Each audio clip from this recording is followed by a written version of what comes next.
Para sa pinakagwapong Willan na kilala ko. Pinakamagandang Camille na kilala ko. Hi mga ka-Friendsters! Ako nga pala yung lingkod. Ako nga pala si Will. At ako ulit si Camille. Lagi akong gumagano. At ayun, syempre, kapag nakita nyo kami, tikiman na naman ito. Anong bang titikman natin ngayon? Oo, kunin natin. Uy! Thank you! Ay, salamat! Ang bigat! Nagkabala ka pa. Thank you po. Ayan, kasama namin ni Spider-Man. Wow! Pasok na pasok kasi kay Spider-Man yung titikman natin ngayon. Sabi sa amin ng Lolo Vic's Special Merienda. Sila nagpadala sa atin. Special Merienda. Lolo Vic's Special Merienda. At ang malupit pa nito, may letter po. Willan, Camille, and Boon. Ayan, Kasali ka talaga. Kasali ka talaga. So, basahin natin. Ayan, Dear Charo. Tarong lang. Okay. Ayan, ikaw magbasa. Baka ano, yan. Para malinaw. Sige, basahin natin yung...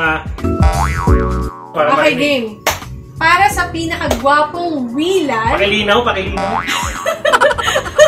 Sure po ba kayo na dito yung pinadala yung letter? Hindi naman po tayo gwapo, makamandag lang.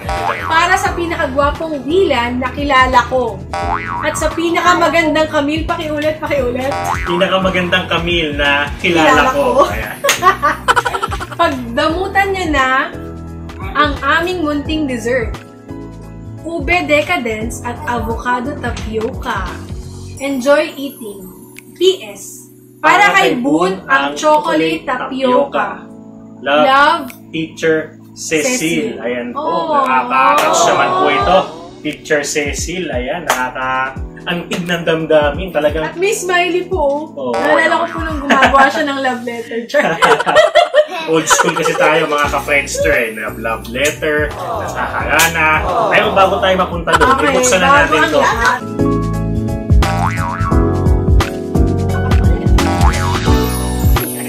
Okay. Okay, titikman natin ha. Paano umorder sa kanila? May page ba sila? Ayan po yung page. Ayan yung page Lolo niya. Vic's Special Merienda. So like nyo na po ang kanilang page. Lolo Vic's Special Merienda. Unahin na natin to. Oh, natatakam na ako eh. Tirahin na natin, baka tirahin pa ng iba. Yung bata. Yung kaba ko iba kasi suot ni Boon, yung pinakamahal kong shades. Yung talagang napili niyang kunin. Yung kaba ko nasa lalamunan. Ibig sabihin, marunong na. siya pumili. Ayan, tignan niyo po. Uy! Ang ganda! Ang sarap! Oo, grabe. Tikman natin, Bani. Tikman natin. Malit lang. Uy! Creamy ube decadence. Ito. Ako na kasi. Ito, mga ka-Friendster. Grabe. Hindi nyo pa natitikman, masarap na. Lapit talaga doon. Tikman ko na ha. Grabe. Talagang, ay, nako. Iba. Ang sarap! Nalasaan ko yung ube niya. Iba siya. Hindi ko ma-explain ano yung white. Hindi siya ganun ka tamis na talagang mauusang susuya ka. Parang malinamnam siya sa bibig. Ang sarap! Iba. Parang siyang leche flan na hindi. For the win na naman to.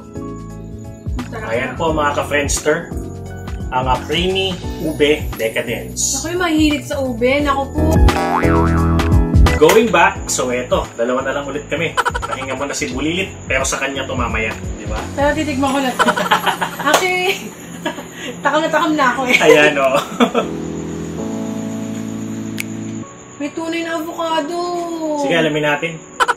Mumbusin, gusto ko yan.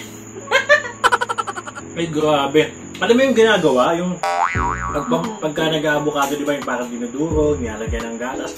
Parang gano'n na nasa bote, sobrang sarap. Legit yung avocado, hindi artificial talaga. May tunay na avocado sa loob. For the win yung avocado tapioca, the best yan. Shucks, baka maging favorite ko. So mga ka-Friendster, wag na kayo magpahuli pa. I-like nyo na po ang kanilang page, Lolo Vic's Special Merienda. I-like nyo na po yan dahil marami pa po silang kayang ihandog na mga espesyal na delicacy na ramdam nyo ang labor of love.